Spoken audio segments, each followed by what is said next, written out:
Devo começar por uma explicação. O último painel da manhã acabou demasiado tarde e essa é a razão pela qual estamos a começar nós também um pouco mais tardiamente e a razão pela qual muitos dos participantes não estão ainda nesta sala. Em todo caso, dado o adiantado da hora, não podemos esperar mais. Temos ainda um outro membro do painel que está a chegar.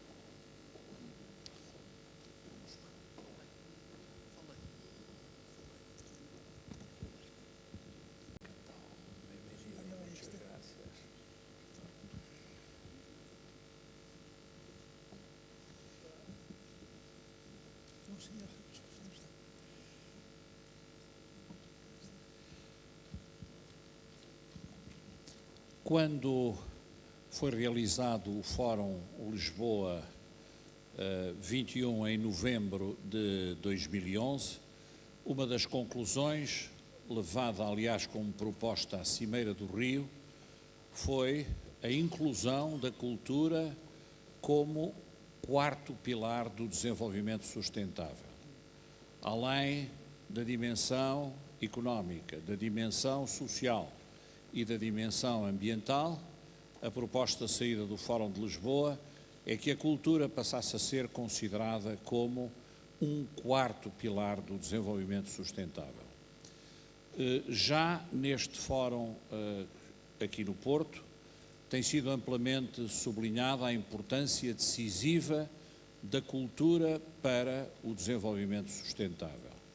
Daí que esta mesa redonda sobre cultura, educação e turismo como fator de desenvolvimento das cidades se afigure de grande importância. E, correspondendo a essa importância, temos connosco hoje um conjunto de personalidades muito representativas e muito qualificadas, a quem eu gostaria de dar as boas-vindas e agradecer terem aceito o convite da organização para participar no Fórum.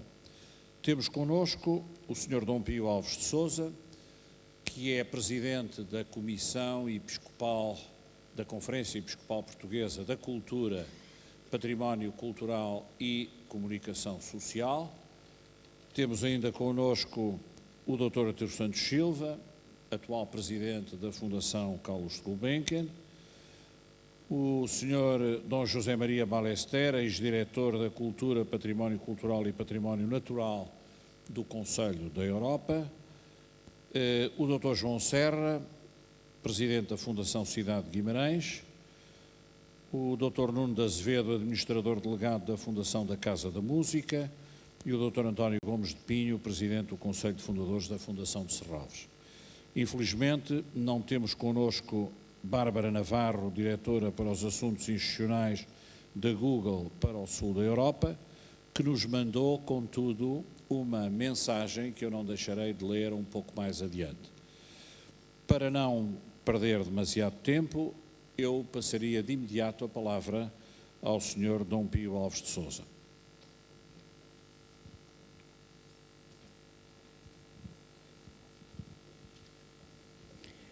Sr. Professor Braga da Cruz, caros companheiros de painel, minhas senhoras e meus senhores, a minha primeira palavra é para agradecer o convite para estar aqui nesta tarde, convite que aceitei com muito gosto, mesmo tendo consciência da modéstia da minha intervenção, que tem por título, por tema, Igreja e Cultura, com especial referência à Igreja em Portugal e, muito concretamente, ao Porto, cidade e diocese.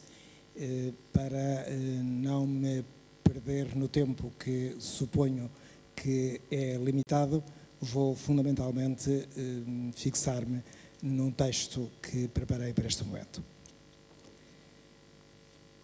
É longa e de sempre a relação da Igreja com a cultura. Não irei historiar essa relação de 20 séculos, passarei ao lado de momentos significativos dessa convivência nos mais variados contextos geográficos e temporais. Uma relação que, como sucede em todas as atividades em que intervém o ser humano, é desigualmente conseguida. Devo, contudo, afirmar que o saldo, na minha perspectiva, é notoriamente positivo. Para nos situarmos em tempos cronologicamente próximos aos nossos, evoco como pano de fundo a descrição de cultura feita pelo Concílio Vaticano II na Constituição Pastoral sobre a Igreja no Mundo Contemporâneo, título latino Gaudium et Spes. É apenas uma amostra do espírito conciliar, renovado modo de a Igreja olhar o mundo circundante.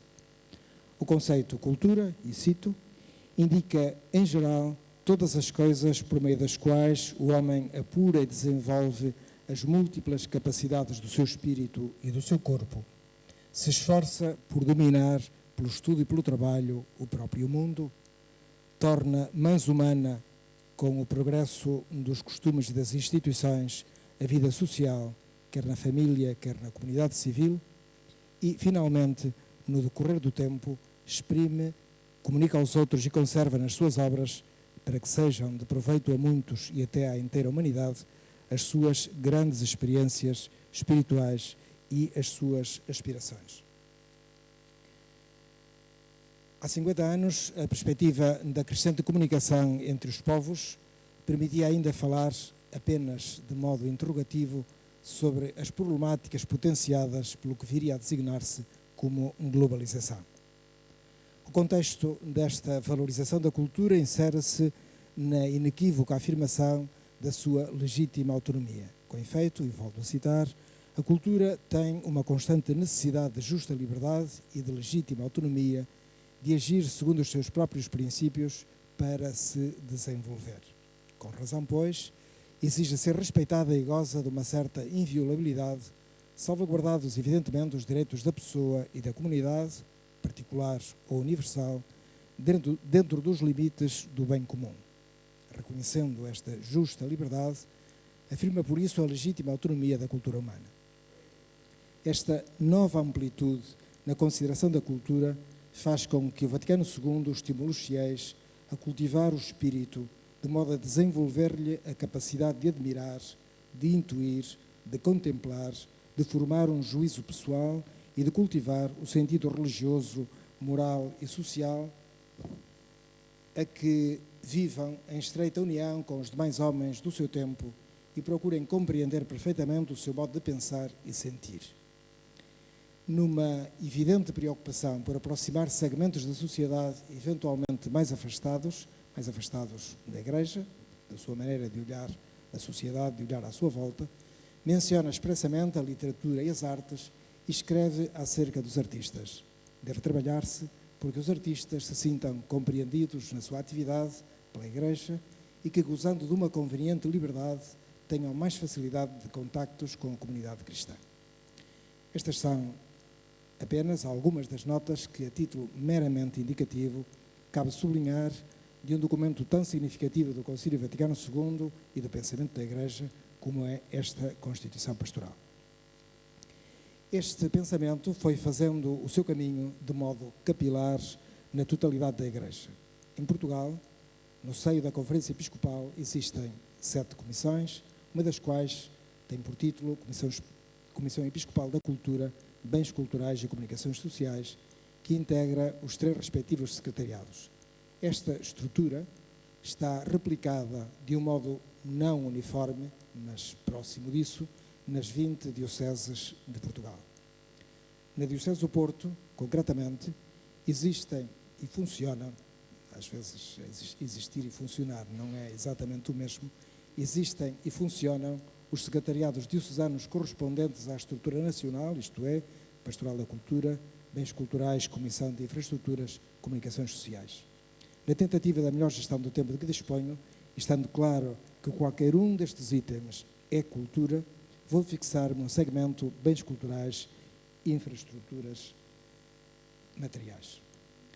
A nível nacional, está desde há anos em marcha nas dioceses portuguesas um programa de inventariação, informatização, estudo e exposição do património artístico. O ritmo da responsabilidade de cada diocese é desigual. No respeito pela autonomia de cada igreja diocesana, a Comissão Episcopal, a que presido, oferece ações de formação e sensibilização. Tem em projeto, e já no terreno, com o alto patrocínio da Fundação Carlos de Gulbenkian, que aproveito para publicamente, mais uma vez, agradecer, tem em projeto e já em funcionamento a criação de condições técnicas que favoreçam um trabalho mais célere e uniforme na inventariação do património. O Porto é uma das dioceses de referência pela qualidade e extensão do trabalho já realizado neste setor. Procuramos dar e receber a melhor colaboração das outras instituições vocacionadas para este serviço. Apraz-me mencionar, nomeadamente, a Direção Regional da Cultura do Norte e, aqui no Porto e também em áreas limítrofes, a Rota do Românico. Instituições com as quais mantemos a melhor relação. Como exemplo significativo da boa colaboração com a Direção Regional da Cultura e no âmbito da celebração dos 250 anos dos clérigos, está em marcha uma intervenção de fundo que visa a requalificação integral do monumento. É simplesmente um exemplo, dada a representatividade deste monumento, que é um ícone na cidade do Porto. Esperamos que se unam todas as vontades para a sua total realização. O projeto, que já se concretizou na conservação e restauro da Capela da Nossa Senhora da Lapa, inclui uma intervenção global na Igreja na Torre, bem como a criação de um amplo espaço museológico na zona residencial. Permito-me acrescentar, e sempre e só a modo de exemplo, acrescentar a este projeto, já completamente ultimado a nível de projeto, a possível e desejável construção, neste momento só mesmo na mente de algumas pessoas, a possível construção de uma candidatura para a recuperação de espaços religiosos no centro histórico do Porto. A estes exemplos, são simplesmente 2 exemplos, caberia acrescentar dezenas de intervenções que passam todos os meses pela análise da Comissão de Infraestruturas. Não ignoro que nem tudo é perfeito, mas é notório o esforço que está a ser feito para que o respeito pelo património herdado, possa ser transmitido nas melhores condições às gerações que nos sucederem. Mas é necessário acrescentar, e isto é fundamental, que a salvaguarda do património só faz verdadeiro sentido se forem criadas condições para a sua fruição, o mais possível no seu ambiente original, subsidiariamente em ambiente musealizado. Minhas senhoras e meus senhores, não esqueci que o título desta mesa redonda é Cultura e Desenvolvimento Sustentável.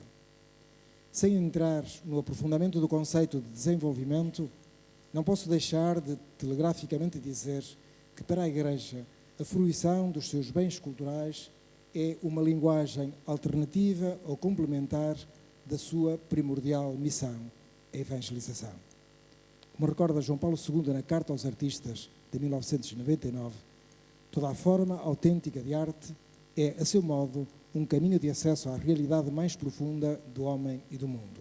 E, como tal, constitui um meio muito válido de aproximação ao horizonte da fé, onde a existência humana encontra a sua plena interpretação. Por isso é que a plenitude evangélica da verdade não podia deixar de suscitar, logo desde os primórdios, o interesse dos artistas, sensíveis por natureza a todas as manifestações da beleza íntima da realidade. Na conclusão da carta, João Paulo II integra 2 citações significativas. A conhecida exclamação de Santo Agostinho nas Confissões: "Tarde vos amei, ó beleza tão antiga e tão nova, tarde vos amei", e recorda também, retirada de outro contexto, a afirmação de Dostoiévski: "Foi dito com profunda intuição que a beleza salvará o mundo". Os bens culturais, nomeadamente os bens culturais da matriz cristã, são um suporte fundamental para a sustentabilidade do desenvolvimento integral e, de um modo mais imediato e visível, do desenvolvimento na sua versão económica. Não se quer, acaso, que o turismo, também na sua componente religiosa, seja um dos pilares da nossa economia? O Porto, nomeadamente o centro histórico, tem enorme capacidade para potenciar esta oferta. Reúne todas as condições para ser assumido como destino em si mesmo e não apenas como ponto de passagem do circuito de turismo religioso Fátima-Santiago de Compostela. pela nossa parte, continuaremos disponíveis para potenciar esta oferta. Muito obrigado.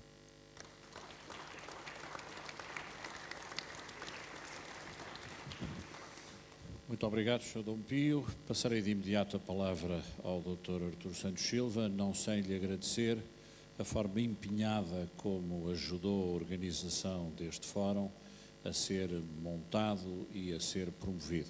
Muito obrigado. Tenha a palavra. Pois é com muito gosto que participo neste painel. Queria cumprimentar o Sr. Professor Braga da Cruz, todos os membros do painel, em geral, estimados amigos, e queria também agradecer as palavras de Dom Pio relativamente ao projeto que nos deu conhecimento e ao apoio que ele mereceu da Fundação, muito justificadamente. Bom, sobre o tema das cidades e o papel da educação e da cultura no desenvolvimento das cidades, eu gostava em primeiro lugar de salientar que a política das cidades é alguma coisa que tem estado presente nos quadros comunitários de apoio a Portugal e, em geral, nas preocupações primeiras das políticas europeias, porque é nas cidades que a desigualdade, a marginalidade e as fragilidades maiores de uma sociedade se sentem.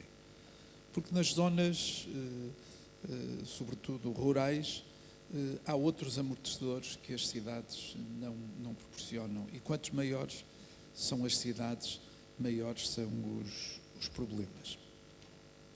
E realmente, primeiro, também gostava de salientar, sendo o local desta conferência a Fundação de Serralves, gostava de sublinhar como é exemplar este projeto de Serralves em relação ao desenvolvimento, quer pela cultura, quer pela educação, de uma cidade, de um país, e o papel que tem, evidentemente, na atração de turismo cultural.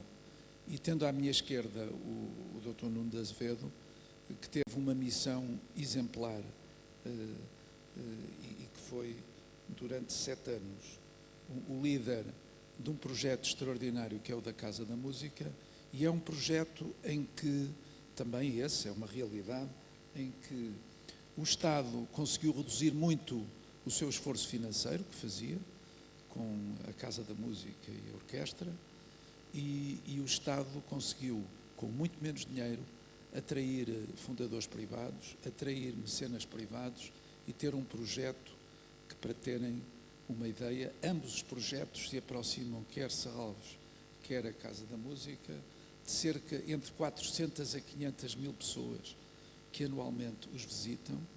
No caso de Serralves, 150 mil beneficiários de ações educativas. No caso da Casa da Música, mais de 50 mil. Serralves tem outra história, tem mais idade, é mais velho neste caminho, mas acho que são projetos exemplares do que podem fazer em relação à agenda desta mesa, instituições desta índole, pelo progresso da cultura, da educação e pela atratividade turística, ou turismo cultural, e mesmo para lá do turismo cultural num sentido mais estrito, indiscutivelmente são hoje 2 fatores. E o Dom Pio referiu também um caso da Igreja dos Colégios, que eu penso que é inexplicável como foi um projeto tão pouco mantido com qualidade, e como é que também no âmbito das políticas públicas não se pensou mais, porque muitos não têm uma ideia, mas os clérigos são visitados, não obstante estarem muito depauperados,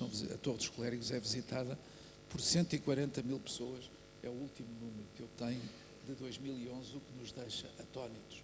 Portanto, quando tiver melhor, e eu acho que neste momento tenho um pároco, o Padre Américo Aguiar, que aliás é o Vigário-Geral do Porto, e que está a fazer com grande paixão as celebrações desta data histórica e sobretudo, a requalificação da Torre dos Clérigos. Mas, portanto, eu dizia, quero aproveitar este momento para sublinhar estas 2 instituições do Porto, quer Salves, quer a Casa da Música, que constituem um exemplo que devia ser muito mais seguido no país, mas que não se tem conseguido. Isso tentou-se no Centro Cultural de Belém e foi um falhanço, não houve investidores privados, parceiros privados, fundadores privados, e o Estado tem nas suas mãos esse grande projeto, tem que gerir esse grande projeto, mas Serralves e a Casa da Música são o caminho. O segundo sublinhado que gostava de fazer, pelos números que pude recolher, isto é especialmente grave, o nosso país em 2005, o Estado gastava na cultura 0,6%. No final dos anos 90, o grande objetivo era vir a investir-se na cultura, não é gastar, é investir na cultura 1% do PIB. E em 2005 estávamos em 0,6%. Neste momento, em 2013, estaremos em 0,2%, um terço. E isto é gravíssimo, porque para a identidade de um país, o papel da cultura é fundamental. E, portanto, este caminho não pode continuar. Tem que haver uma total inversão destas políticas e deste caminho. Feito este sublinhado, eu gostaria de referir também porque é que nas políticas europeias a cidade e as grandes cidades e os problemas gerados pelas grandes cidades merecem a nossa atenção. E há aqui uns números que eu obtive de uma apresentação que foi feita há uns meses em Lisboa. Cada 40 dias a população urbana cresce do tamanho de uma nova cidade como Londres. Num ano, a população urbana cresce do tamanho de um país como a França. E em 5 anos, a população urbana cresce tanto como toda a população dos Estados Unidos. As 200 maiores cidades do mundo são responsáveis por metade do PIB mundial. E isto, portanto, dá uma ideia do que é o peso das cidades na sociedade e na economia. Penso também que o quadro que está a ser preparado na estratégia 2014-2020 é um quadro a que temos que estar muito atentos, porque é uma oportunidade, é mais uma oportunidade que se oferece ao nosso país para conciliar os problemas do território com os problemas da economia e com os problemas da ciência, porque, nomeadamente, o programa Horizon 2020, que é componente da investigação, e toda a política social que está, a política de coesão que está também nas linhas gerais já apresentadas e aprovadas pelo Parlamento Europeu, se entende que é fundamental que andem lado a lado, portanto, os problemas do território, os problemas da economia e os problemas da capacidade de gerar conhecimento. E, portanto, nós temos nesta cidade e nesta região condições extraordinárias para poder desenvolver uma estratégia para poder consolidar uma plataforma de grande importância para o país, em que os problemas do conhecimento, portanto, da educação num sentido, a ciência, a educação e da cultura, poderão ter um papel fundamental a desempenhar.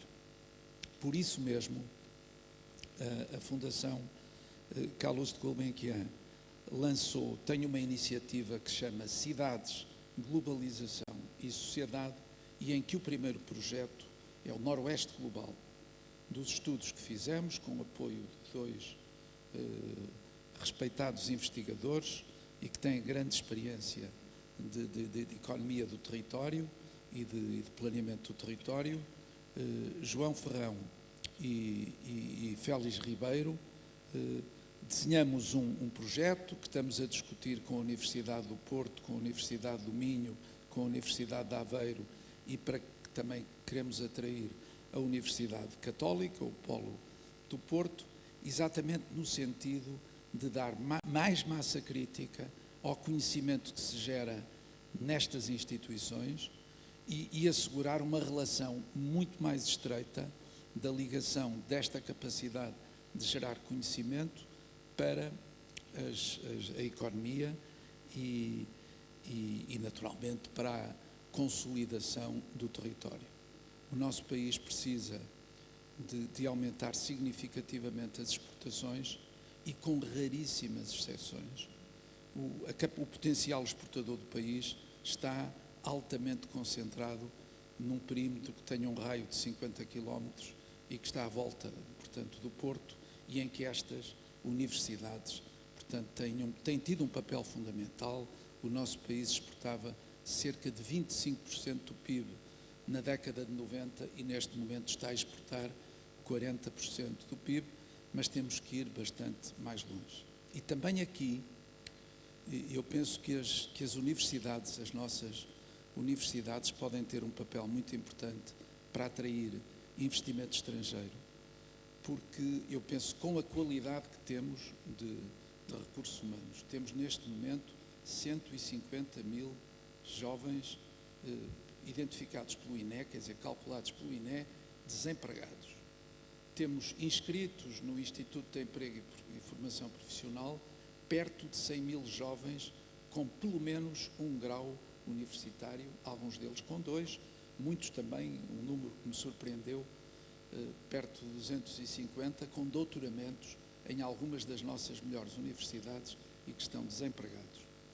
E é fundamental, por um lado, que haja políticas que fomentem o investimento e o crescimento, mas, sobretudo, eu penso que é também de primeira importância que as nossas universidades vão ter com grandes investidores estrangeiros, sobretudo nas áreas industriais e de serviços com alta intensidade científica e tecnológica, para lhes mostrar das vantagens que terão se vierem a investir em Portugal. E eu acho que as universidades, portanto, que o sistema de educação que nós temos e de investigação também tem que ter esse papel muito importante.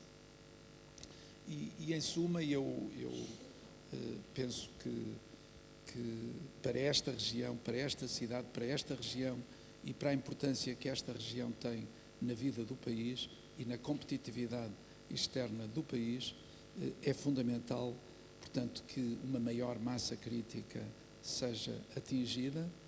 Por um lado, que instituições que tenham um papel na cultura muito relevante não sejam asfixiados, porque é muito fácil destruir e é muito difícil depois de reconstruir o que supôs tantos esforços, tanta persistência, tanta competência, tanta qualidade para estar de pé. E é fundamental, portanto, que a cultura tenha o seu lugar, que não percamos a obsessão de melhorar a qualidade dos nossos recursos humanos, porque só com melhores recursos humanos nós também podemos ser competitivos e podemos contribuir para a sustentabilidade do país. E em relação ao turismo, o Porto, a cidade do Porto, tem condições extraordinárias, como o Sr. Dom Pio sublinhou, tem um património histórico edificado valiosíssimo.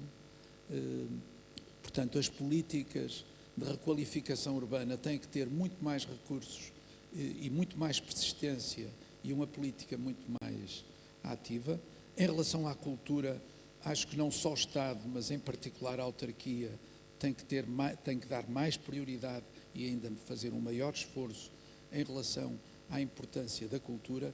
A autarquia e, no fundo, as autarquias que estão à volta, que estão implantadas neste perímetro, terão que dar à cultura e à educação muito mais contributos.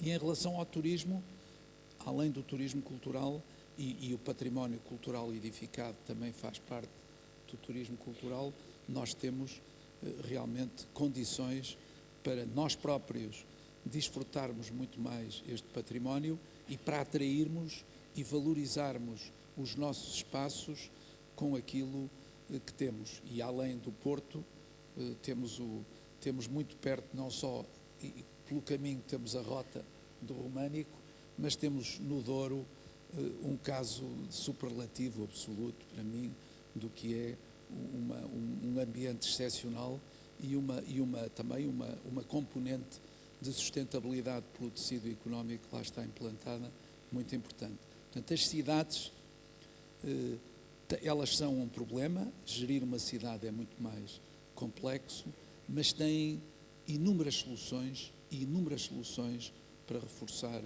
portanto, o seu papel, e isso só pode ser feito dando prioridade àquilo que é verdadeiramente importante, que é a educação de todos os dias, que é a nossa identidade, que só a cultura proporciona, que é a educação nas fases mais importantes da formação da personalidade de alguém, mas também ao longo de toda a vida, a educação ao longo de toda a vida, e um país como o nosso, que tem este sol, que tem este território e que tem este património, tem que o saber valorizar para o transformar num fator de bem-estar e de desenvolvimento de todos os tipos da nossa sociedade.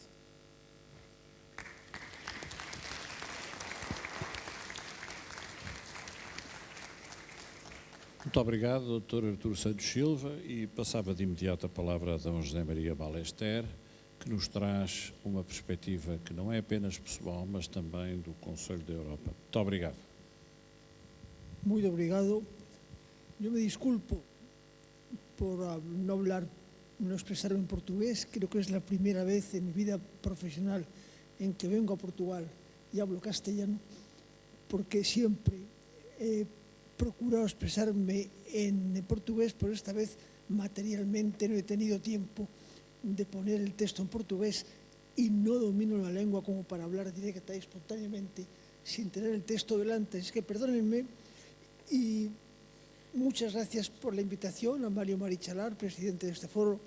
Muchas gracias al moderador, muchas gracias a todos ustedes.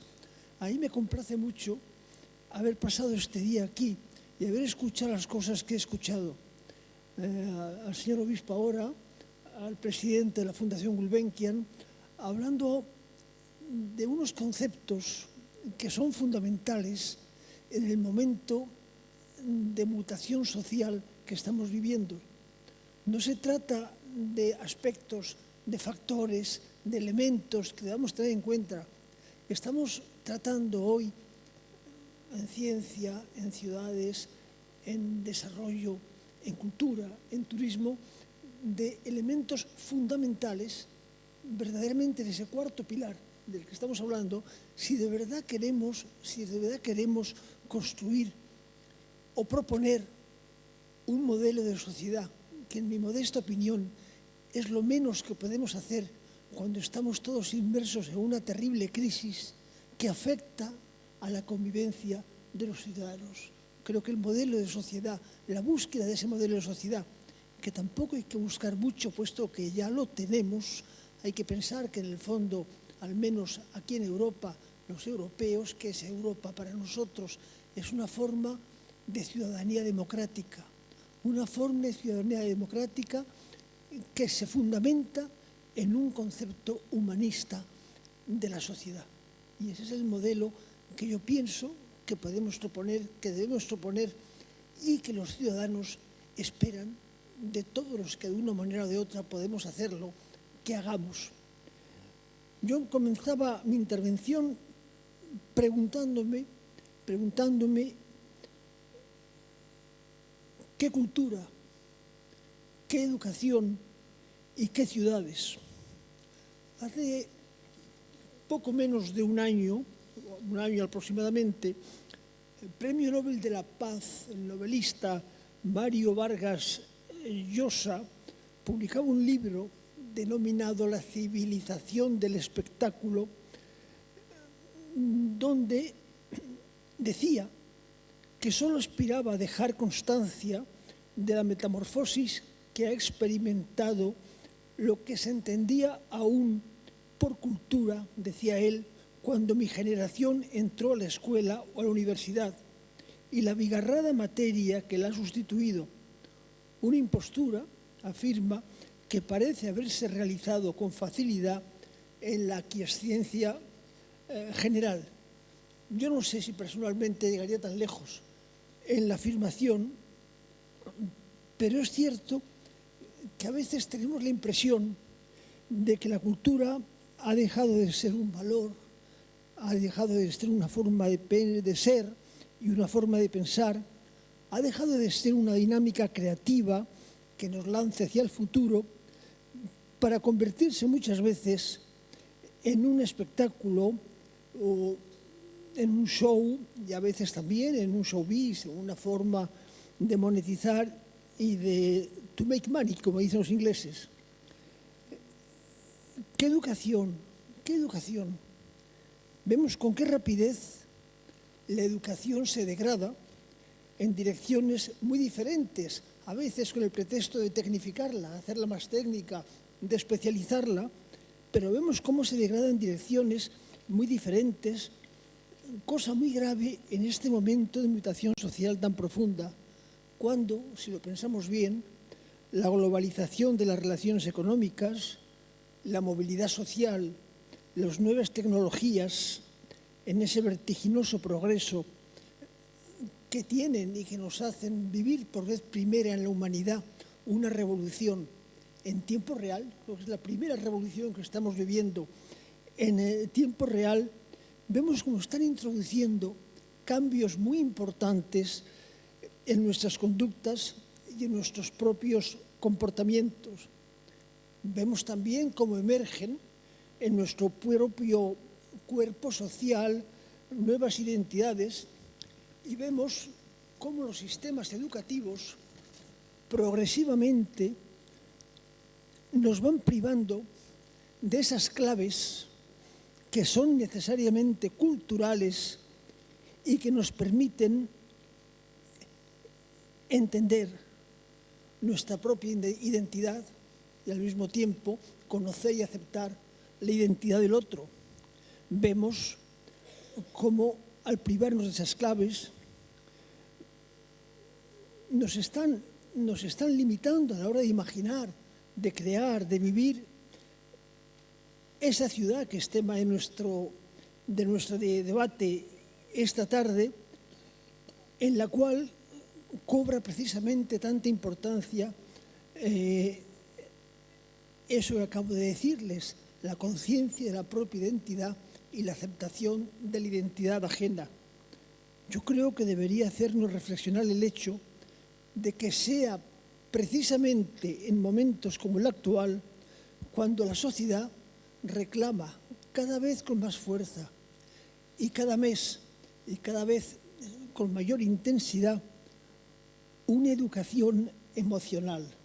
Estamos hablando de la inteligencia emocional, se nos habla cada vez desde sitios más diferentes. Hay programas que se multiplican para promover una educación emocional. Estamos en un momento en que se reivindica la emoción, porque la emoción enriquece al ser humano, pero es que además la emoción se traduce en valores tanto a nivel individual como a nivel colectivos. Esta mañana el arquitecto de Terry nos hablaba de la ciudad que hacemos crecer, esa ciudad que hemos hecho crecer de manera discontinua. Yo escuchándole, yo pensaba en el ejemplo, qué es lo que nos transmite en las ciudades históricas. El presidente de la Fundación Gulbenkian nos hablaba de la función social del turismo hace un momento.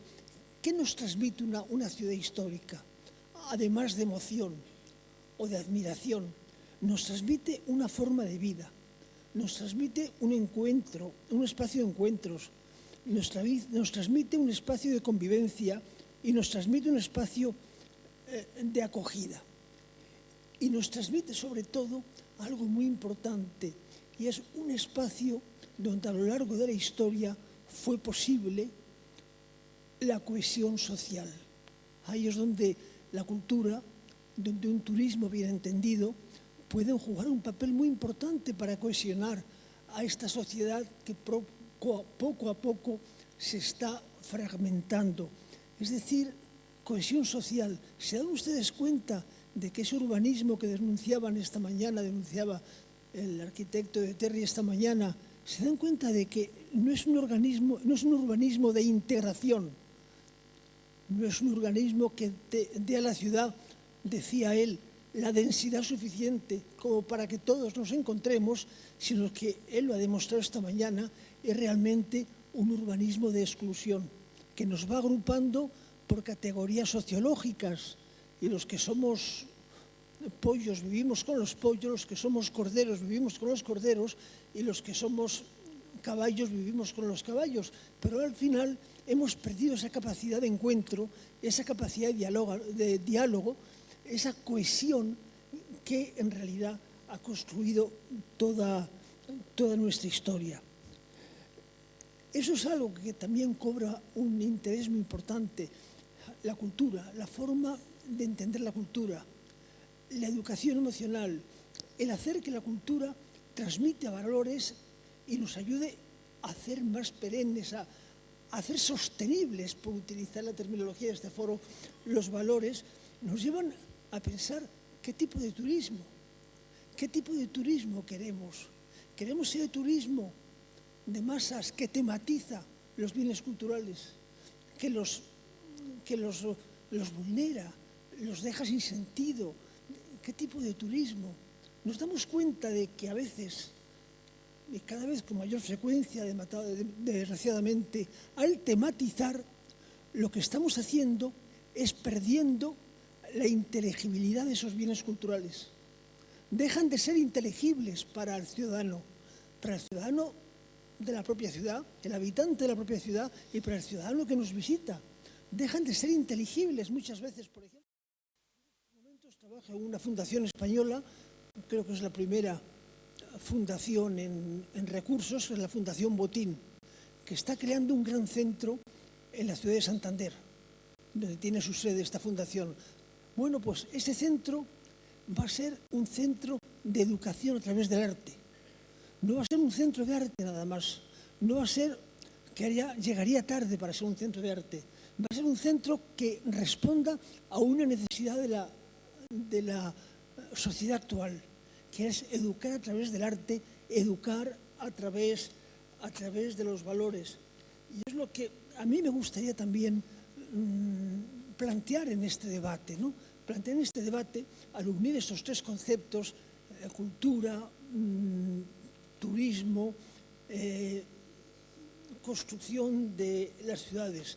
Yo insisto mucho en esta idea de penetrar en la inteligibilidad de todos estos valores, porque solamente ellos van a darnos las claves culturales, históricas, de orden muy diverso, para de verdad entender, para de verdad construir, para de verdad reforzar ese modelo de sociedad humanista, que en cualquier caso, y mucho más en el nuestro, pues tiene unas raíces cristianas, que no son las únicas, que no son excluyentes, no pueden serlo, pero en nuestro caso, el humanismo, la sociedad humanista, el derecho público, nace precisamente de aquello que en la Edad Media, cuántas veces lo olvidamos, se denominaba la cristiandad, y que hoy en día denominamos Europa, pero denominamos Europa fundamentalmente como una forma de ciudadanía democrática, que se basa precisamente, es lo que nos caracteriza, es lo que podemos aportar al concierto mundial en este momento de globalización, por ser una sociedad humanista basada en el respeto de los derechos humanos, basada precisamente en la promoción de la persona humana. Muchas gracias.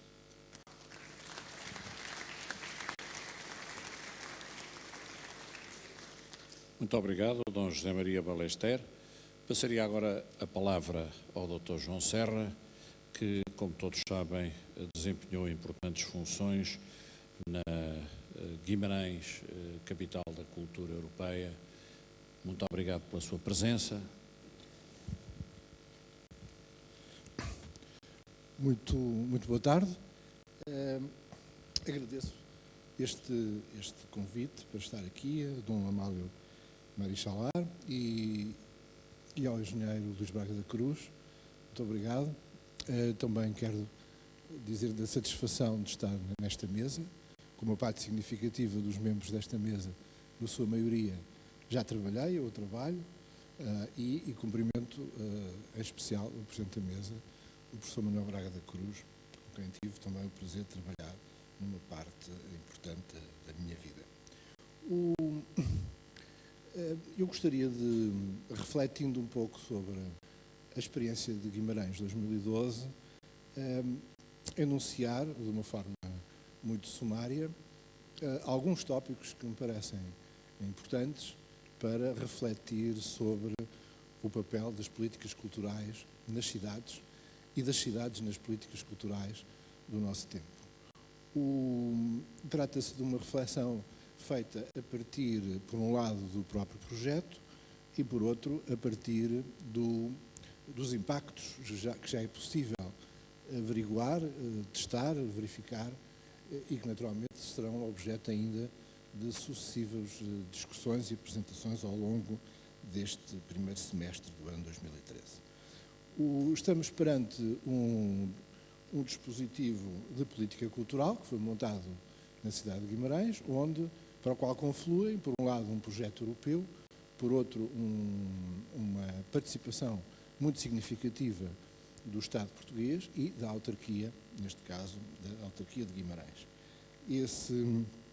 Nesse dispositivo, a entidade responsável, a Fundação Cidade de Guimarães, responsável pelo planeamento e execução desse evento, desse festival que se desenvolveu ao longo de um ano, procura também implicar, além destas entidades que por sua natureza estavam implicar também um conjunto de outras entidades que densificam o território de instituições culturais, a Igreja Católica, a Universidade, as escolas, o sistema escolar e o conjunto de associações voluntárias, para lá de um conjunto também de entidades que operam no campo cultural, na região, como Serralves ou a Casa da Música, por exemplo, que foram nossos parceiros em múltiplos projetos. O primeiro aspecto que eu queria salientar é que a programação que se desenvolveu em Guimarães 2012 assentou, sobretudo, em dispositivos. Não assentou, penso que posso dizê-lo com à vontade, não assentou em nenhum projeto de intervenção mais ou menos ideológica, com todas as salvaguardas que isto possa implicar, mas assentou sobretudo na ideia da criação de um conjunto de dispositivos de criação, centrada, portanto, foi um projeto de programação que se centrou muito mais no processo do que no resultado final. E, para exemplificar isso, eu diria que a programação se baseou na definição muito rigorosa de um caderno de encargos comum a todos os programadores. Entre os objetivos da programação foi salientado de forma muito clara que todos tinham que dar uma importância significativa ao princípio da residência e ao princípio da nova criação, e que todos os processos criativos tinham que abrir espaço a uma forte participação das populações, e que, em resultado desta intervenção, seria necessário obter um conjunto de estruturas qualificadas. Foi uma orquestra, uma plataforma de ensaio e produção audiovisual, mas também outras estruturas qualificadas que melhoraram, digamos, a capacidade de atração, não apenas de apresentação, mas também de atração de produtores e criadores artísticos e culturais. Todas as estruturas artísticas e culturais da cidade a todas elas foram lançados reptos no sentido de se mobilizarem programaticamente dentro de um quadro de maior ou menor autonomia, consoante o tipo de parceria estabelecida com o Programa Central da Capital Europeia da Cultura. Este programa, por outro lado, procurou questionar as relações transversais da arte e da cultura. Por um lado, estimulando projetos de fronteira, projetos artísticos de fronteira, projetos de cruzamento e projetos de colaboração entre diversas disciplinas artísticas, entre o interior e o exterior, entre o Portugal e o europeu. Abordou o confronto popular tradicional e criativo contemporâneo, procurando obter outras fórmulas de equacionar essa divisão que, por vezes, é uma divisão parece inultrapassável. E redescobriu o património como um ensejo para a criação contemporânea. Assentou numa forma de questionar, de equacionar e questionar o princípio, a estratégia curatorial. Entendemos que a programação devia surgir em Guimarães não como um resultado de um agenciamento de estruturas externas, mas claramente um exercício de interpretação do território. E nesse sentido, o princípio curatorial apelou a uma imensa quantidade de criadores e produtores culturais muito jovens, artísticos e culturais muito jovens. Dessa estratégia curatorial fazia parte também uma associação permanente à reflexão crítica sobre os próprios limites do exercício curatorial. Publicaremos em breve o resultado desse exercício, que se prolongou ao longo do ano e que mobilizou centenas e centenas de pequenas estruturas de criadores e produtores culturais portugueses e estrangeiros. Por outro lado, a curadoria é hoje provavelmente uma peça central da gestão cultural e devia ser, e foi equacionada nestes termos. O que fazer e com que fazer equipamentos culturais locais de incidência patrimonial. Equacionámos de uma forma muito forte a questão da relação entre cultura e educação, não apenas reconhecendo à cultura um valor educativo no desenvolvimento das capacidades, nas experiências de conhecimento e de expressão, mas também apostando no reforço da escola como uma sociedade de aprendentes, ou como um elemento central de uma sociedade educativa. E, nesse sentido, procurámos criar, habilitar e reforçar serviços educativos assentes no princípio e no fator da cultura como um método de descoberta, um convite à descoberta e à interpretação. Equacionámos igualmente a relação entre cultura e economia. Não apenas pelo lado do turismo cultural e, sobretudo, de um tipo de turismo cultural que interessa particularmente às cidades que dispõem de um aparelho patrimonial significativo e de um conjunto também, agora, Guimarães, um conjunto de estruturas viradas para a criação e apresentação da arte e cultura contemporâneas. Não se tratou apenas de questionar, como dizia, o turismo, e um turismo de vivência, um turismo de participação, um turismo responsável pelos próprios equipamentos, um turismo que quer estar presente e não apenas um turismo predador e que passeia pela cidade, mas não questionámos apenas isso, mas o papel que a cultura pode ter na projeção de uma cidade para fora de si própria. E isso, tanto interessa, digamos, aos produtores culturais, como interessa a toda a vida social, a todas as instituições sociais e económicas. Não apenas a cultura como um criador de empregos, naturalmente que o é, e é importante, criador de atividades e de empregos, mas como a cultura como um elemento que promove um clima favorável à criatividade e à introdução de novos valores nas cadeias de produção, sobretudo ao nível dos produtos de artesanato e industriais, uma vez que as atividades artísticas geram protocolos de inovação que são transferíveis do ponto de vista, são transferíveis para o artesanato e para a indústria. A diferenciação cria valor e o fator estético pode ser aí decisivo, e isso foi compreendido, já era com certeza compreendido, mas foi reforçado ao longo do ano 2012. Foi por isso que esta Capital Europeia da Cultura deu uma especial atenção ao tema do design e à relação com o mundo industrial. Também queria salientar o tópico que acho importante da relação entre cultura e autarquia. Neste caso, a autarquia assumiu, a Câmara de Guimarães assumiu ela própria a cultura como um fator de regeneração urbana e desenvolveu ao longo do ano 2011 todo um programa de reabilitação e reconversão funcional de edifícios e alguns espaços públicos da cidade. Mas também se percebeu que a cultura era um poderoso fator de renovação e reafetação dos espaços públicos enquanto lugares estruturais da cidade e da vida coletiva, proporcionando novos usos, novas experiências e novas percepções do espaço público. Deslocou-se, nesta relação com a autarquia, deslocou-se a política cultural para uma posição de eixo transversal. Durante pelo menos um ano, a política cultural não foi apenas uma política ao lado das outras políticas, foi a política que condicionou e, de alguma forma, atravessou toda a ação da Câmara, desde os serviços de limpeza até, naturalmente, aos serviços de planeamento de obras e de licenciamento urbanístico. A autarquia, de uma forma mais clara do que no passado, percebeu que a cultura permitia mobilizar um conjunto de competências artísticas para um número maior do que até aí tinha acontecido de atividades sociais e das redes que as promovem. Também foi possível dinamizar um conjunto de parcerias e redes de associações e equipamentos ativos no território.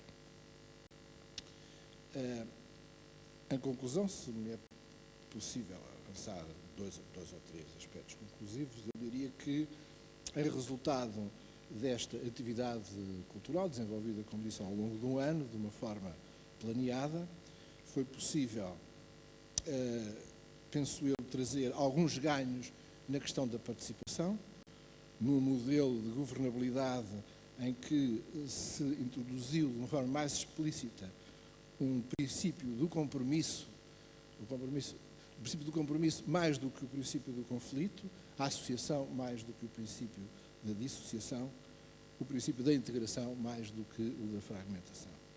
Por outro lado, ampliou-se a geografia da cidade, ampliou-se fisicamente, porque os novos equipamentos e os novos desenharam também novos percursos na cidade.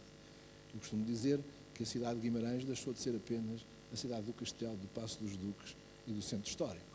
Foi muito para lá do Centro Histórico. Também se deu uma espécie de ampliação moral da cidade, porque novos fatores de identificação, e sobretudo a imagem externa da cidade, como uma cidade de modernidade e uma cidade de contemporaneidade. Também se revalorizou o espaço público como lugar onde convergem fatores que favorecem a consciência cívica, a mobilização e a participação. Introduziram-se mudanças no modelo de relação entre poderes públicos e criadores. Um modelo menos baseado na funcionalização e no subsídio. Agora, é claro que a autarquia já não dispõe da maioria dos criadores, ou dos produtores, ou dos especialistas culturais. Eles estão dispersos pela cidade, pelo território, e o efeito da política autárquica é de mobilizar e estimular essa capacidade, mas não é do monopólio dessa capacidade artística. Portanto, o poder de decisão é que está cada vez mais, cada vez mais um poder de decisão partilhada e associada. E, finalmente, ficou claro, julgo eu, que, independentemente do caráter mais ou menos transversal das políticas culturais, os equipamentos culturais e os especialistas de produção cultural devem ser englobados pela autarquia como um sistema. A cultura é um sistema tão exigente e tão avaliável em termos de capacidade de serviço público como é o abastecimento de águas, ou o sistema de circulação, ou qualquer outra preocupação da autarquia. A autarquia tem um sistema cultural baseado num conjunto de padrões, e esses padrões são tão exigentes como qualquer outro, e a felicidade humana, o grau de integração, a coesão social do seu território depende tanto da capacidade de exercício do município nos vários domínios dos abastecimentos públicos, como na capacidade de ter uma política cultural ativa e ao serviço das suas populações. Muito obrigado.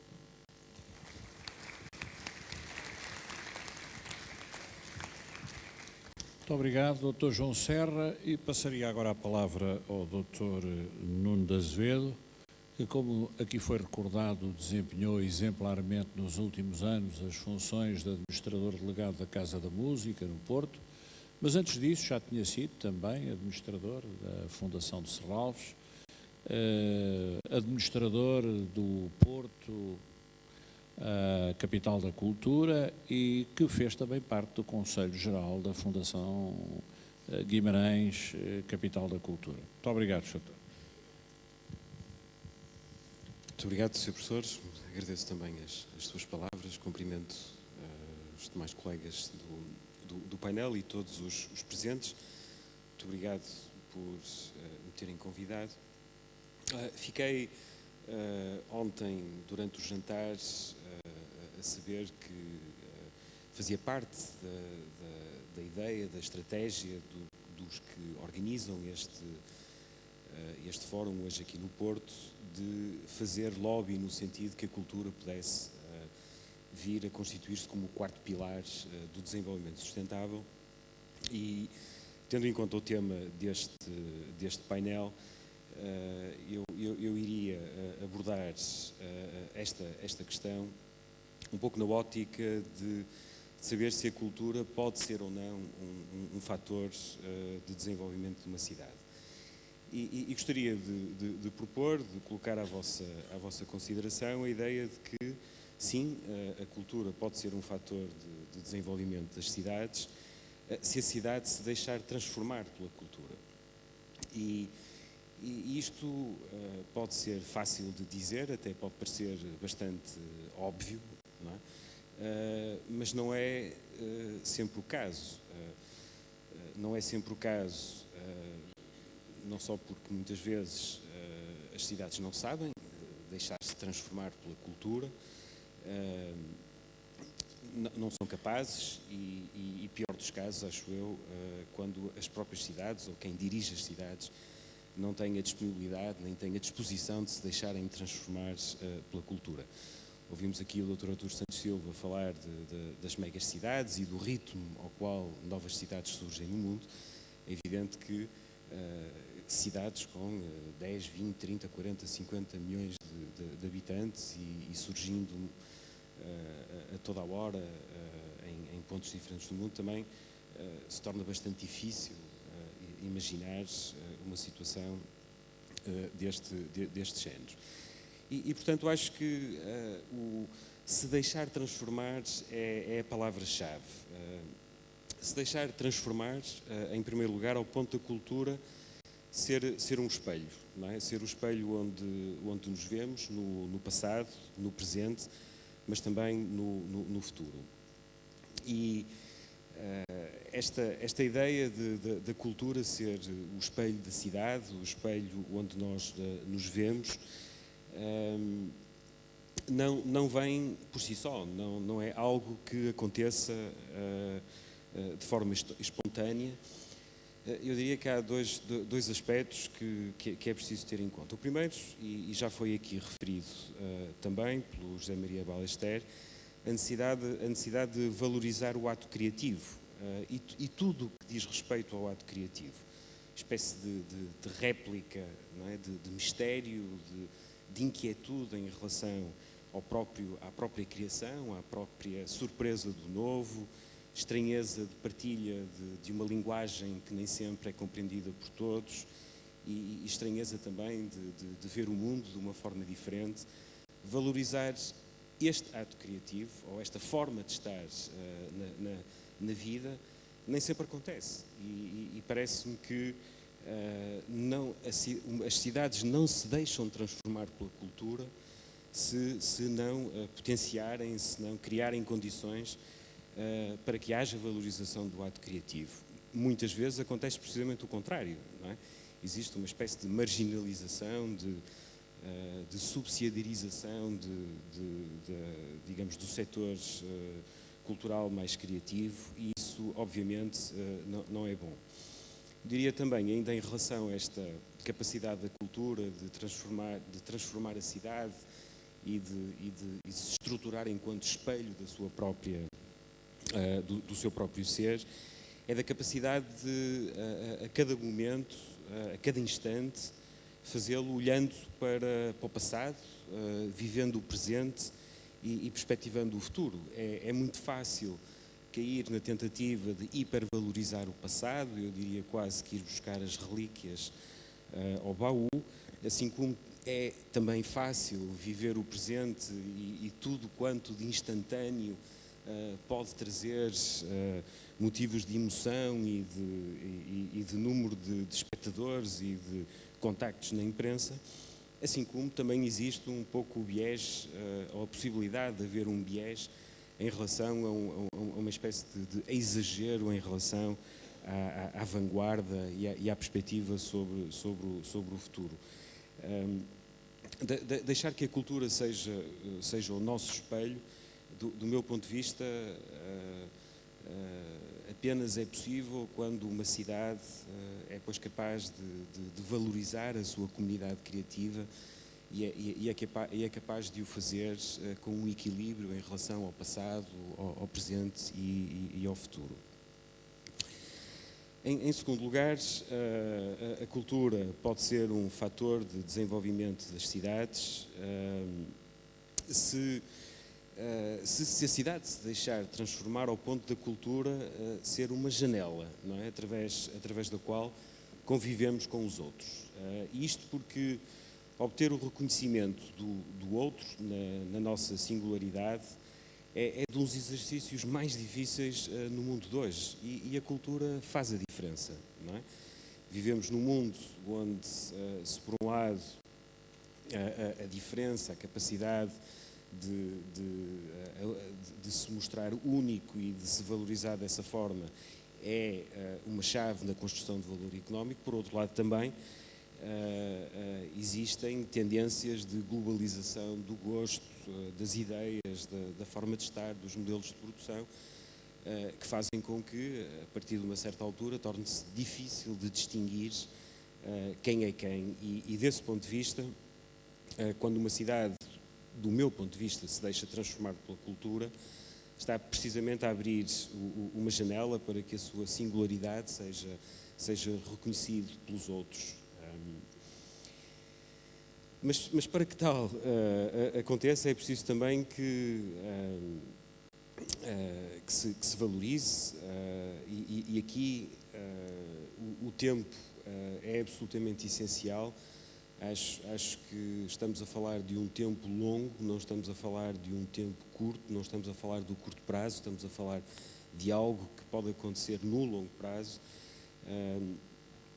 Para que tal aconteça, dizia, é preciso que se valorize e potencie nas cidades e nas instituições das cidades e nos agentes culturais das cidades as metodologias, a conviabilidade, o reconhecimento social, o parentesco de linguagens que caracterizam a cultura, porque apenas fazendo isso, valorizando a forma como agentes individualmente ou coletivos são capazes de dialogar através desta janela cultural com terceiros, apenas dessa forma vai ser possível que as competências que são desenvolvidas, digamos, neste contexto, que essas competências se desenvolvam e dessa forma esta janela para o outro seja uma janela que valoriza e que se apresenta, valoriza a cidade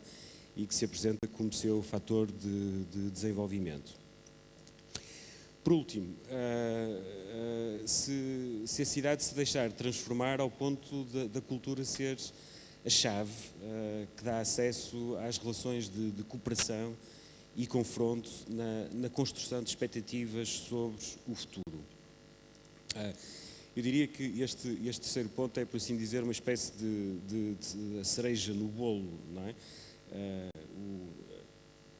O potencial de desenvolvimento cultural de uma cidade, do meu ponto de vista, atinge o seu máximo quando, depois da afirmação, não é, e reconhecimento pelo outro, se atinge um dado sistema cultural, uma cidade ancorada por esse sistema cultural, tem acesso precisamente aos mecanismos de cooperação e de disputa, sejam eles nacionais ou internacionais, de natureza artística, de natureza institucional, financeira ou de produção.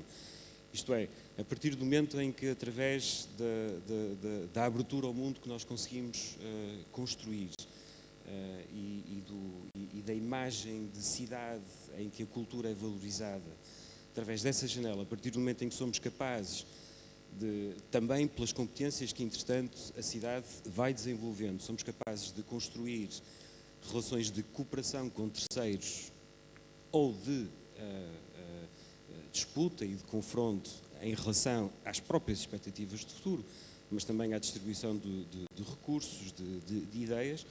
Eu acho que quando atingimos esse patamar, quer isso dizer que a cidade é capaz, e as pessoas da cidade são capazes de não só pensar o seu futuro, mas também de pensar a forma como o contexto à volta da cidade se desenvolve e de que forma esse contexto poderá servir os interesses culturais e outros dessa cidade.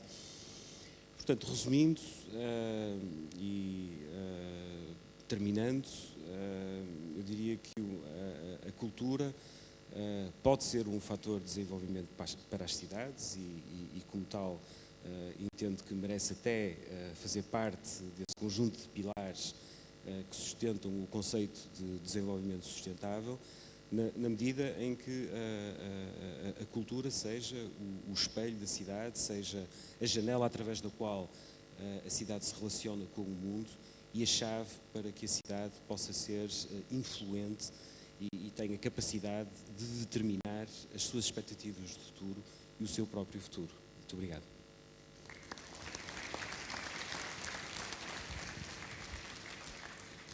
Muito obrigado, Dr. Nuno Azevedo. Passava por último a palavra ao Dr. António Gomes de Pinho, que tem um vasto currículo de ligação à cultura, desde os tempos em que desempenhou as funções de Secretário de Estado da Cultura, até às mais recentes de Presidente da Fundação de Serralves e às atuais de Presidente do Conselho de Fundadores da Fundação de Serralves. Muito obrigado. Muito obrigado, Sr. Presidente.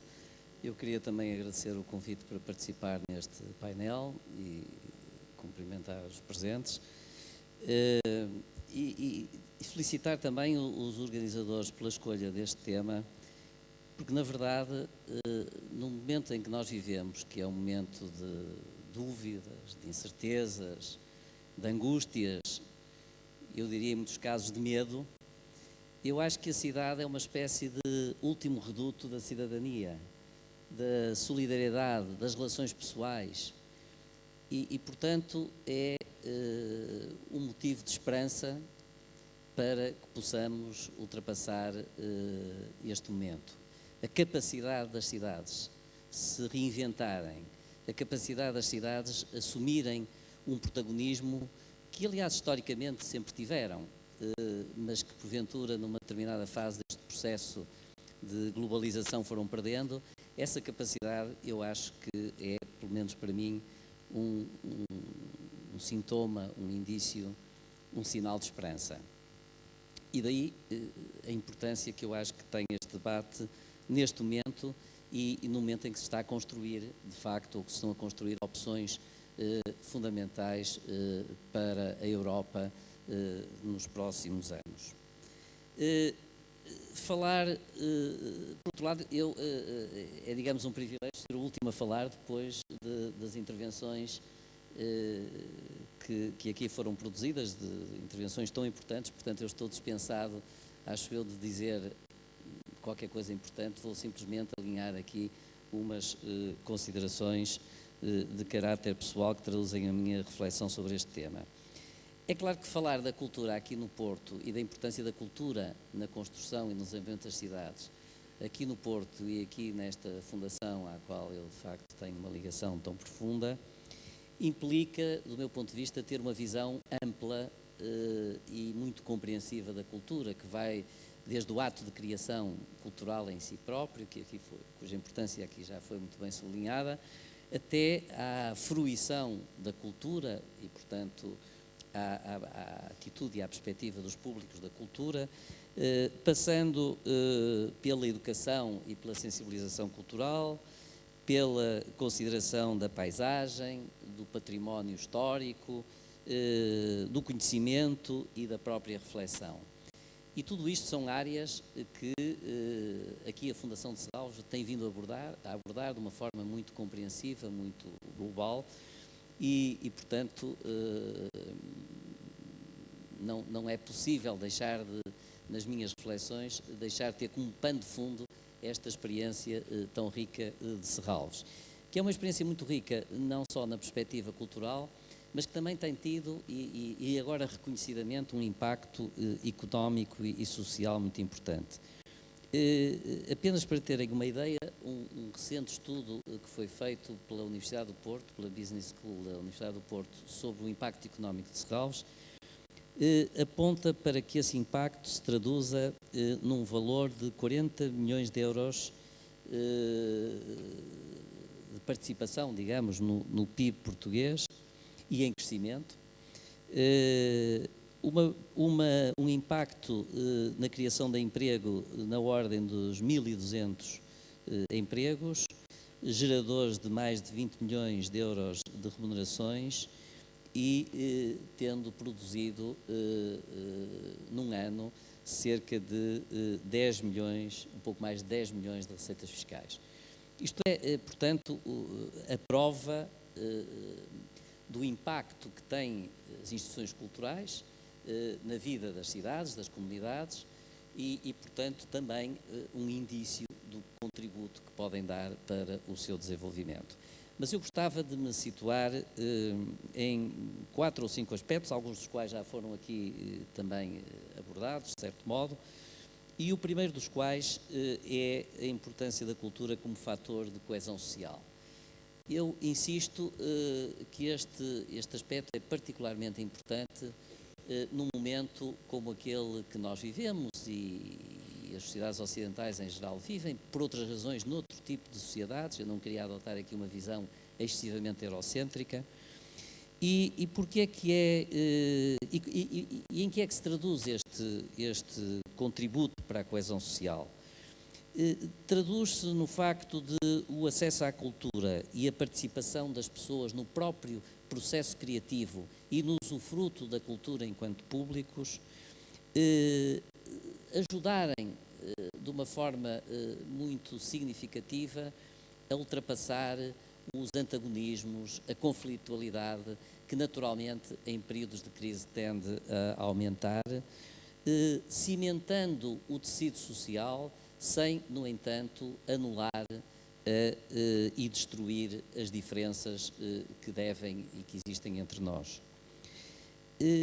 A cultura, neste sentido, é, portanto, um suporte de uma cidadania mais ativa e mais exigente e isto é também uma condição indispensável para um desenvolvimento sustentável.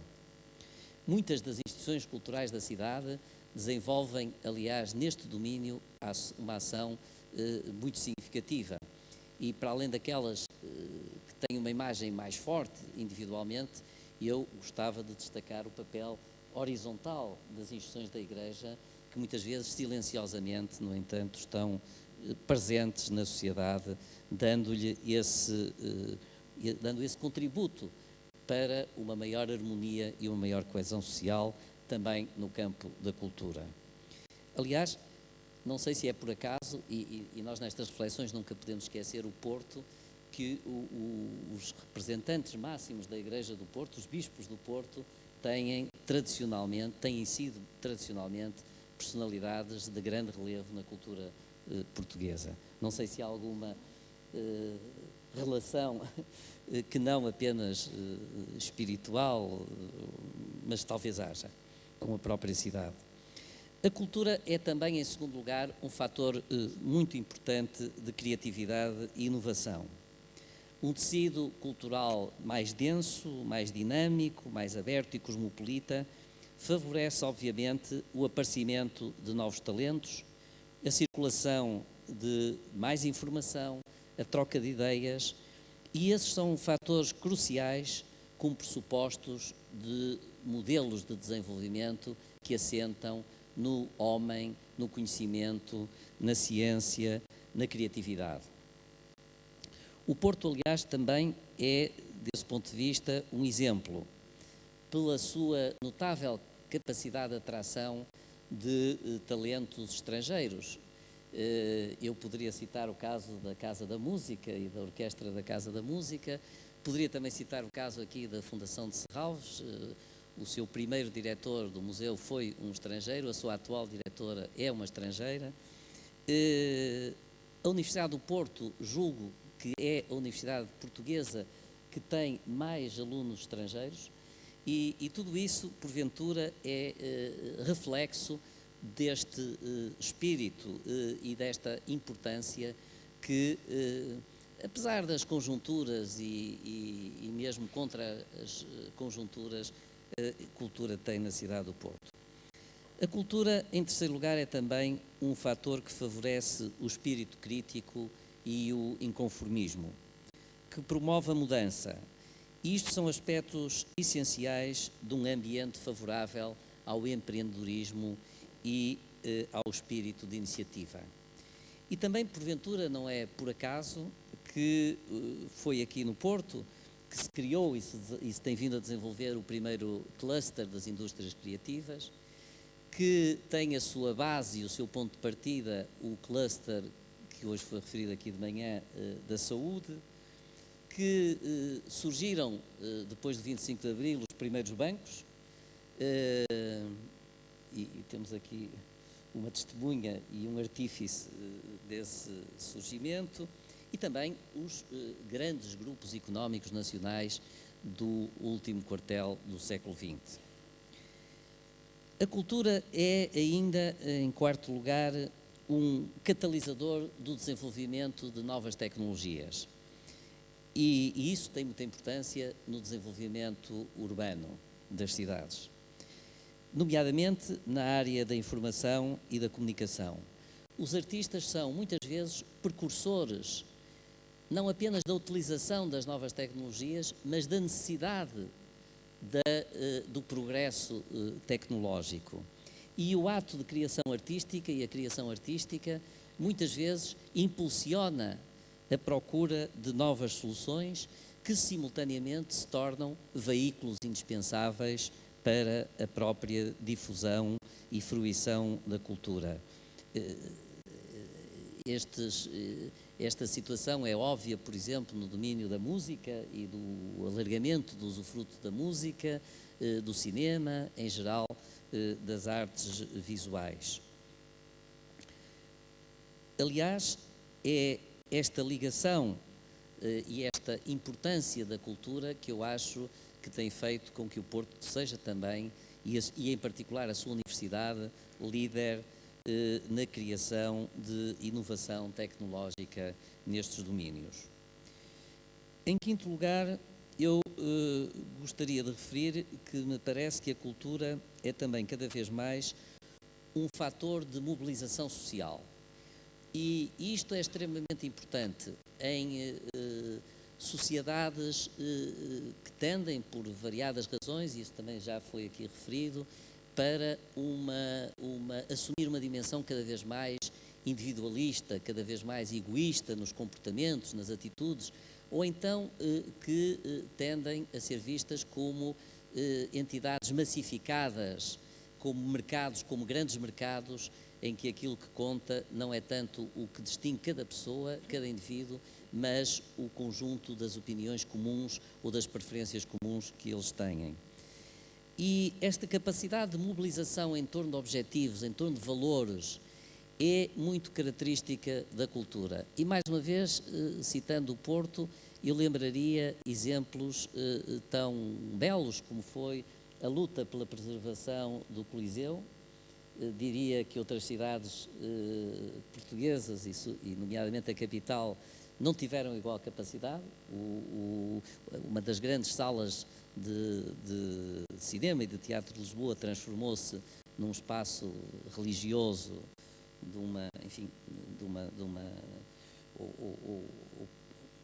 o pseudo-religioso, digamos, de uma instituição, e perdeu a sua função cultural. Pois bem, o Porto conseguiu erguer-se e defender o Coliseu, como se ergueu, e eu julgo que conseguirá, por exemplo, manter o Rivoli, ou como terá seguramente capacidade para manter a Casa da Música em todas as suas potencialidades.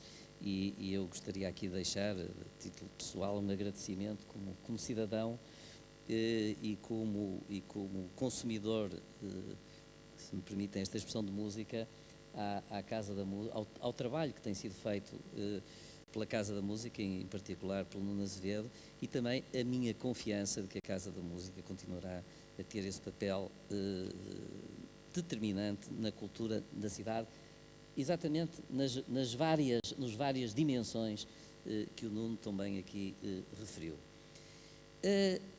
Em sexto lugar, mas não menos importante, eu diria que a cultura, na diversidade das suas manifestações, de certo modo, na sua capacidade de futuro, mas também na sua continuidade histórica, contribui decisivamente para a definição da identidade de uma comunidade e de uma cidade.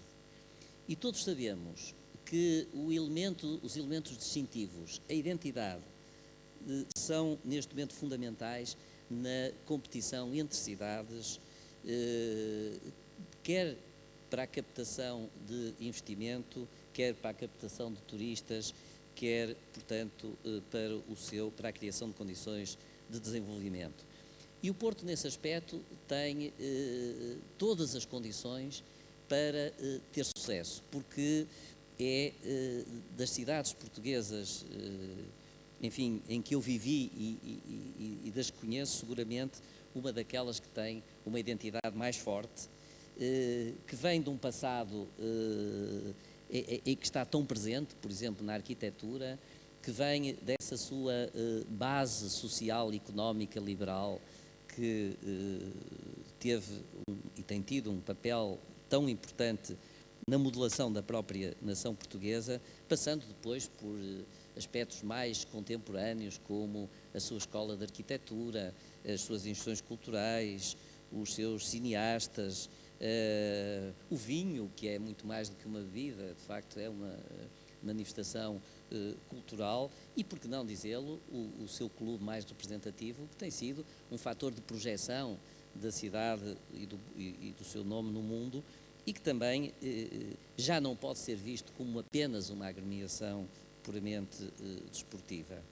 E, portanto, aprofundar esta identidade e não só aprofundar, dar-lhe uma expressão comunicacional é seguramente um elemento essencial do desenvolvimento das cidades em geral e em particular do Porto. E finalmente, a cultura é um fortíssimo fator de atração e fixação da população, sobretudo da população mais jovem, que é cada vez mais exigente em termos de qualidade de vida e, portanto, de oferta cultural. E numa cidade que tem vindo a perder população, numa cidade em que, aliás, a população está bastante envelhecida e que tem também um número muito significativo do seu parque habitacional muito degradado, este processo de renovação urbana, de reabilitação urbana, de redinamização da cidade, passa seguramente pelo reconhecimento da importância da cultura como um fator determinante da construção do futuro. E este problema não é apenas um problema do Porto, ou sequer um problema das cidades portuguesas, é, em muitos casos, um problema das cidades europeias. E, portanto, este é um aspecto que eu gostaria de sublinhar. Acho que a capacidade que a cultura tem de promover a atratividade das pessoas é uma alavanca muito importante para que as cidades possam renovar e progredir.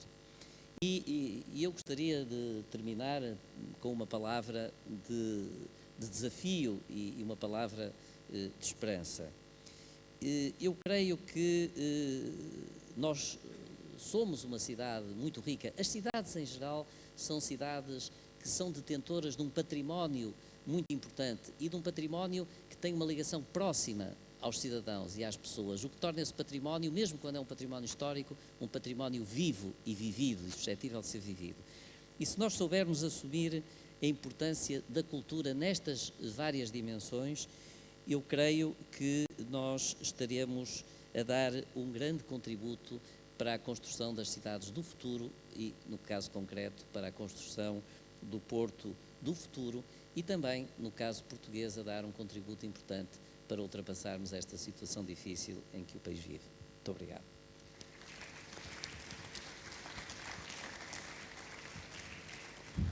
Muito obrigado, Dr. Gomes de Pinho. Infelizmente, Bárbara Navarro, diretora para os assuntos institucionais da Google para o sul da Europa, não pôde estar connosco por razões de saúde, mas não queria deixar de referir a mensagem que nos mandou, em que diz que está convencida que a cultura, a educação e o turismo são absolutamente elementos-chave para ter cidades mais inteligentes, mais eficientes, mais competitivas e, em definitiva, mais globais. Assim, acredita que as novas tecnologias em combinação com a educação, a cultura e o turismo trarão consigo um efeito dinamizador que há de redundar num desenvolvimento social e económico sem precedentes. E acaba a dizer que está muito interessada em conhecer as conclusões desta mesa, assim como em colaborar em futuras iniciativas que se venham a desenvolver à volta desta temática.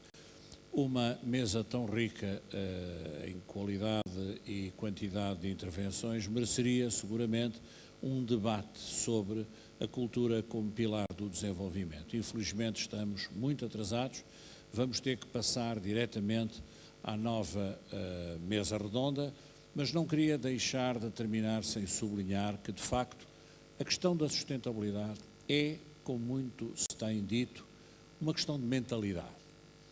É uma questão de consciência coletiva. E, deste ponto de vista, é uma questão de cultura e uma questão de educação. A cultura não é apenas a criação e a fruição estética, a cultura é muito mais do que isso. A cultura é um conjunto de atitudes e comportamentos de uma população. A cultura pressupõe conhecimento, erudição, mas pressupõe igualmente valores. E também uma coisa muito importante, sublinhada por Dom José Maria Ballester, uma dimensão emocional. É essa cultura que nós queremos transformar em pilar do desenvolvimento sustentável. Muito obrigado a todos.